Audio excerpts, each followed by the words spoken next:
அவ்வளவுதானா? இது முன்னாடியே சொல்லியிருந்தா நம்ம ஒரு ரூபா கொடுத்து எல்லாத்தையும் வாங்கி போட்டு தலைவர் பேர்ல ஒரு நாணயத்தை திறந்திருக்கலாம்ல. கலைஞர் 100 ரூபாய் நாணயம் செல்லா காசு எனவும் அதனை திமுக 1 கோடி ரூபாய் கொடுத்து வாங்கியுள்ளதாகவும் நாம் தமிழர் கட்சி பொதுக்கூட்டத்தில் காளியம்மாள் பேசியுள்ளார். அரசினுடைய நிறுவனங்கள் எல்லாம் இதுவரைக்கும் கடன்ல போயிட்டு இருக்கு, எங்களுக்கு மத்திய அரசு காசு தரலீங்க என்றெல்லாம் நீங்க சொல்லுகிறீங்களே. பக்கத்துல உட்கார்ந்து பேசும்போது இந்த 100 ரூபாய் செல்லா காசை வாங்குறதுக்கு 1 கோடி ரூபாயாமே. ஏன்னா 1 கோடி ரூபாய் கொடுத்தாக்கா யார் வேணாலும் நாணயம் வெளியிட்டுக்கலாமாமே. அது ஒரு ஸ்கீம் இருக்குன்னு சொல்றாங்க. அது உண்மையா பொய்யான்னு தெரியல. அவ்வளவுதானா?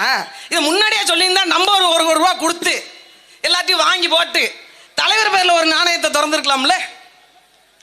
1 கோடி ரூபாய் கொடுத்தா ஒரு நாணயம் தர்றாங்களாமே. நான் கூட நினைச்சேன் இவருடைய பெருமைக்கு, இவருடைய மதிப்புக்கு, இவருடைய எழுத்துக்கு ஏதோ கொடுத்துருப்பாங்க. அதையும் காசு கொடுத்தா வாங்கியிருக்காங்க.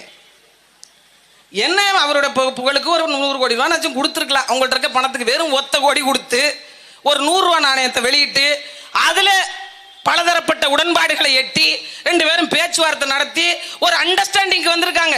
தமிழ்நாடை எந்த அளவுக்கு விற்பனை செய்யலாம் என்கின்ற ஒரு அண்டர்ஸ்டாண்டிங்.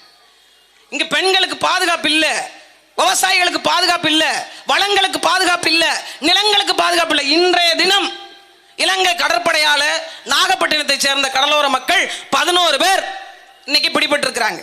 ஒரு வாரத்துக்கு முன்னாடி 12 பேர், அதுக்கு ஒரு வாரத்துக்கு முன்னாடி 15 பேர். மொத்த தமிழ்நாட்டு கடலோர மக்கள் மீனவர்களையும் கொண்டு போய் இலங்கையிலேயே அடைச்சு வச்சிட்டீங்கன்னா வேலை முடிஞ்சிடும். போராட வேண்டிய வேலையே இருக்காது பாருங்க. செய்திகளை உள்ளது உள்ளபடி தெரிந்து கொள்ள ரெஃப்ளெக்ட் நியூஸை சப்ஸ்கிரைப் பண்ணுங்க.